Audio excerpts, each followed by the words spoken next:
So what we know is that this is a novel coronavirus, a new coronavirus that has not previously been detected in people before. It was first identified in a group of individuals with pneumonia in a city called Wuhan in China. What we know is that people who are infected with this virus develop respiratory disease, which means some people will have mild symptoms, which could range from a fever or a runny nose or a slight cough, but some people can also develop pneumonia, and in some patients and some people, they can have very severe disease and die. Occurs through a respiratory route, which means droplets. So these are small particles that either transmitted through like a sneeze or a cough. But transmission between people occurs amongst very close contact, so family members or healthcare workers. So you have to be in close proximity to one another.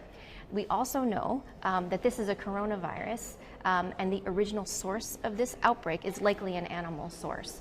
That's currently under investigation. We haven't identified the animal source, but in the beginning of this outbreak, what we believe has happened is that the virus moved from an animal to people. So we've seen some reports that it's possible that people who don't have any symptoms can transmit to other individuals. This is what we call an asymptomatic person could potentially transmit. We've only seen some case reports of this, so very few numbers. If you're not feeling well, you stay home. And you practice good hand hygiene, where you're washing your hands with soap and water or an alcohol rub, making sure that when you practice respiratory hygiene, you're sneezing into your elbow, you're using a tissue and you're throwing that away right away. So if you do have fever and you have a cough, you should difficulty breathing. Thank you, and difficulty breathing. It is important that you do seek health care.